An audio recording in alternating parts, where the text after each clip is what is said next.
Hello tout le monde, salut. Alors, aujourd'hui, euh, les marchés sont fermés. Nous sommes le 8 février 2025 actuellement. On est sur l'US 30. Donc aujourd'hui, je vais faire des prédictions euh, qui peut, bien sûr, c'est des prédictions, hein, c'est pas vraiment, c'est pas sûr que ça se produit, mais je vais juste donner des idées et de ce que je vois sur le marché à venir dans la semaine qui va venir, bien sûr. Donc du coup, on est actuellement sur le US 30.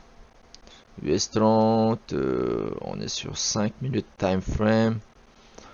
Donc on est en tendance baissier, comme vous pouvez le constater, hein, un peu plus sur la gauche. Tendance baissier, donc il ira chercher encore des zones un peu plus bas. On va regarder un peu plus dézoomé en 15 minutes. Toujours baissier. Faut toujours regarder à gauche. On va regarder plus loin. Sur une heure. Encore baissier. Moi j'attendrai encore quelques confirmations avant de partir forcément. Soit en achat, soit à la vente. Donc actuellement on est la tendance est toujours forte à la baisse. Donc il ira sans doute chercher plus bas encore. Donc on va regarder. Donc sur la zone, on n'a pas encore atteint cette zone, le dernier high. Sur l'US 30 à 45, ouais, 45, 97. Donc là on y voit un peu plus clair sur les 4 heures time frame. Donc j'imagine, bon là j'ai actuellement forcément, hein, j'utilise quand même des indicateurs. Je vais juste supprimer les dessins. Donc on va essayer on a une zone sur cette zone là. Actuellement peut-être qu'il ira chercher ces zones là. Après chacun a sa façon de trader, bien sûr. Donc l'indicateur montre une zone qu'il ira sans doute aller chercher cette zone là avant de pouvoir peut-être partir éventuellement à son dernier high qui est actuellement ici. Donc on ira chercher le dernier high. Après il se peut bien sûr, comme il y a mon indicateur qui indique quelques zones à récupérer la liquidité au plus bas. Donc sans doute qu'il pourrait aussi aller chercher la zone, la première palier des 43 334 et éventuellement aussi les 42 930 et le mieux, enfin ça serait d'aller chercher encore plus bas les 42 138 qui pourrait aussi atteindre. On va regarder un peu plus loin. On va aller sur en daily. En daily, on est plutôt pas mal. Donc peut-être aussi à la baisse. Il y a pas mal de liquidités à aller chercher plus bas, ce qui est plutôt intéressant. Intéressant à aller chercher. Encore là, mon Fibo tracé de mon indicateur. Qui est plutôt prometteur. Une grosse... Ouais. Moi j'attendrai plus de confirmation. Il faut attendre forcément un retracement avant confirmation, quoi. Avant de se lancer dans un trade, bien sûr. Donc du coup, on va être patient. La patience, c'est la clé de la réussite. Il ne faut pas se presser. Le marché, il faut le laisser faire son truc. avoir une confirmation avant de trader, de lancer un trade, quoi. Que ce soit à la hausse, en achat ou en sell, en vente. Donc, du coup, s'il ira chercher la zone plus haut, donc forcément, si on va en achat, un exemple bien sûr que je vous montre, on ira, si il casse cette zone là et qu'il est là au-dessus de cette zone là, oui forcément là on ira en achat, ou bien il faut attendre qu'il aille chercher légèrement un peu plus haut, après qu'il retrace, et là boum, qu'est-ce qu'on fait? On rentre en position longue et après il ira chercher son dernier high. Après ça c'est le premier, la première solution, enfin idée, hein. Après il se peut qu'il ira chercher plus bas. Donc du coup s'il va en dessous de cette zone, ça confirme alors à la baisse. On ira alors chercher, on ira faire un short, donc sur ces niveaux là, et on ira chercher toute cette liquidité qui serait super intéressant avec plus de 1500-1600 pips à surveiller. Donc voilà l'idée sur l'US 30. L'US 30 qui est plutôt pas mal. Moi je surveillerai de près l'US 30. Maintenant, passons sur l'US 100, Nasdaq. Nasdaq, on est sur 1 heure time frame. Donc beaucoup de volatilité, hein, sur le dollar. Forcément, toujours, si vous allez en une semaine sur le dollar, il est à la hausse. Toujours à la hausse, à la hausse, à la hausse. Monte, il monte, il monte, il monte. Donc ça reste toujours haussier. Alors là, ce qui est intéressant sur le Nasdaq, on est sur une tendance qui, confirmation à la hausse. Mais attention, ne pas oublier, dans le trading, le marché, la smart money est toujours vainqueur. On va dire que il faut toujours pas être trop gourmand, ne pas, c'est pas du gambling. On n'est pas là pour faire du gambling dans le trading. Il faut mettre un stop loss, un TP, et bien sûr calculer le RR, votre et votre je veux dire votre money management. Toujours calculer la perte avant le TP. Donc du coup, il est important, si vous avez un capital de 200 de 200 $, par exemple, vous n'allez pas mettre un lot de 1 ou de 0,5, quoi. Donc du coup, il faut toujours calculer le capital par rapport à votre à combien vous êtes prêt à perdre sur un trade. Donc voilà, important, le stop loss, calculer le nombre de pertes que vous pouvez miser. Donc du coup, sur l'US 100 Nasdaq, donc là il nous a fait une confirmation sur ce niveau là avec cette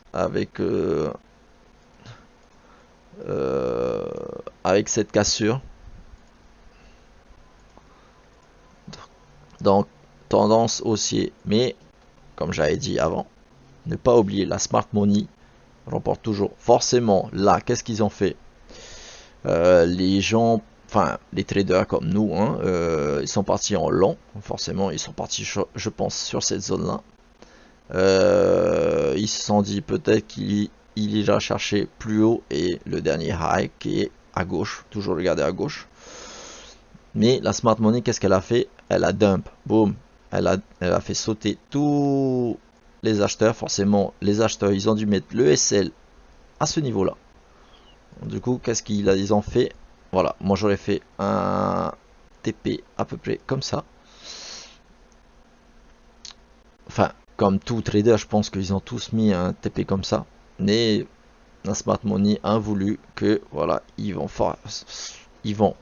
gratter un maximum, hein, bien sûr, de liquidité, d'argent, enfin, sur nous, les traders, les petits. Donc, il va faire sortir tous les acheteurs. Et là, on est encore sur une tendance haussière. Ce qui est intéressant là,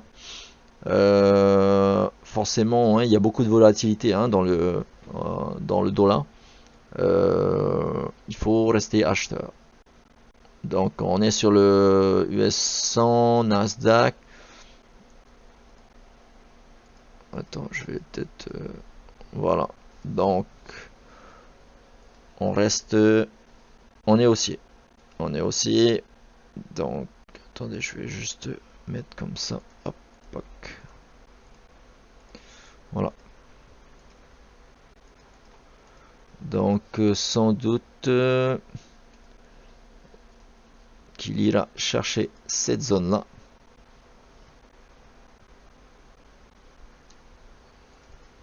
Non, c'est pas la bonne. Alors, je pense qu'il ira chercher cette zone-là avant d'aller chercher cette zone-là. Et après, peut-être, sans doute, aller chercher le dernier high là et aller chercher plus haut. Donc j'attendrai une confirmation pour aller en achat toujours. Donc un achat sur cette zone là. Forcément on est à la tendance toujours aussi, hein. Donc là il y avait un dernier, il a fait un nouveau high là et là légèrement un peu plus au dessus. Toujours les trades sont toujours risqués. C'est un risque, c'est comme ça. On est dans le trading, c'est pour prendre des risques. Donc, respectez le SL, forcément, hein. Pas de overtrade. Si vous avez perdu aujourd'hui, il y a encore demain. Ne pas overtrade. Vaut mieux perdre un peu que plus large. Parce que forcément, on veut encore prendre revanche sur le marché. Donc du coup, on veut compenser et refaire un trade. Et le pire, parce que dans la logique, vous allez en perdre encore plus. Donc faites attention. Moi, je connais. On est tous passés. Même les plus grands traders sont tous passés dessus. Voilà. Pour le US Nasdaq, moi je pense que j'attendrai un peu confirmation, mais je serai acheteur. Donc sur ces zones-là, sans doute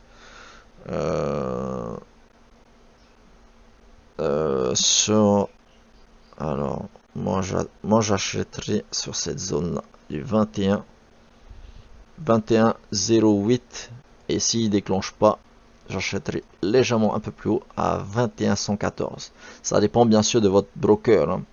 Donc regardez bien votre broker et n'oubliez pas toujours, je répète à chaque fois, calculez votre perte. Stop loss, respectez votre stop loss et vous serez rentable à long terme. Voilà, ça c'est le Nasdaq. Nasdaq, on va finir par le gold. Alors gold, on est toujours forcément, hein, vous le savez très bien, le gold toujours haussier et encore haussier, toujours haussier. Donc là on est en daily time frame. Ça c'est tous mes trades, toujours l'actualité. On est en achat depuis les on a 1, 2, 3, 4, 5 5 trades en achat. On est en achat depuis les 25,92,54. Donc on va zoomer parce que là on est un peu trop en retrait. Là on est encore sur une zone assez neutre parce qu'on a fait un nouveau high, hein, dernièrement, le 7 hier bien sûr, avant la fermeture du marché. On est encore on a fait un nouveau high. Ça m'étonnerait même pas qu'il aille chercher encore plus haut. Et je pense on va atteindre les 3000 $. Les 3000 d'ici même pas quelques jours. Donc, prédiction sur le gold assez vague, je pourrais pas vraiment vous le dire, parce que quand on fait un nouveau high, forcément il est plus difficile, alors que vous avez vu hein, sur le Nasdaq avant et tout, c'est plus facile parce qu'il y avait déjà des retracements, on voit déjà à gauche forcément sur les autres graphiques dollars et d'autres zones plus précis. Donc là, sur le Nasdaq, sur le gold, désolé, sur le gold, ben là, on a une formation à la hausse, on a fait un nouveau high, là il est redescendu d'un coup, big dump, donc ça m'étonnerait même pas qu'il aille chercher d'abord cette zone. Nous on est déjà en achat, on a mis un achat sur cette zone là. Ça m'étonnerait pas à l'ouverture qu'il aille chercher cette zone. On a mis aussi une zone d'achat à ce niveau-là, mais qui nous a pas déclenché. Donc on est en 1 heure, 4 heures, ça donne quoi en 4 heures? En 4 heures c'est plutôt pas mal aussi. On a cette zone-là que j'avais prédit, forcément pourquoi j'avais mis un achat à ce niveau-là. Il se peut qu'il aille chercher cette zone-là avant de partir un peu plus haut, ou bien forcément il ira sans doute peut-être chercher cette zone-là avant de partir aussi plus haut. On va aller en 30 minutes, ça va être plus clair aussi. Parce que là c'était un peu plus vague. Parce que là cette manipulation, j'aime pas trop. Quand il fait ce genre de dump après d'un coup quoi, avec un nouveau high, tac tac, ça ne dit rien qui vaille. Grosse manipulation du marché, de la smart money, donc toujours faire attention. On reste toujours acheteur. Sur le gold, on reste toujours acheteur. Il faut rester acheteur. Donc, on est en 15 minutes. Ouais, pas encore très clair. Mais moi, je pense il y a encore une zone à chercher. Peut-être sans doute ici. Avant de pouvoir repartir. Ou à moins qu'il peut repartir direct hein, aussi. Hein. Il peut repartir plus direct. Quoi. Mais il y a encore des zones encore peut-être exploitées ici. D'où ma zone d'achat sur ces niveaux-là. On est en achat déjà nous sur le gold sur ce niveau-là. Et ouais. Voilà. Voilà le plan d'aujourd'hui pour la prédiction de la semaine que je vois sur le marché. Hein. Donc du coup après ça c'est juste une vision, hein, une thèse que je vois actuellement sur le marché qui pourrait se faire. Donc du coup je ne prédis pas l'avenir. Mais voilà, ça c'est mon idée hein, de plan pour la semaine prochaine sur le marché. Donc après chacun a sa vision et de trader différemment. Voilà. Merci encore d'avoir regardé la vidéo. N'hésitez pas à vous abonner à ma chaîne sur TikTok et me suivre aussi sur YouTube. J'essaierai de poster un maximum de prédictions comme ça par semaine, une fois tous les week-ends pour la semaine. Et voilà. Abonnez-vous et je vous dis à la prochaine pour d'autres aventures de trading. Prenez soin de vous à tous et bonne chance et ne perdez pas espoir. Le trading c'est difficile, il faut pas croire, mais ne pas lâcher prise, croyez en vous et tout ira bien. Donc, prenez soin de vous. Bonne journée, bonne soirée à tous. Et à la prochaine pour un prochain épisode. Peace.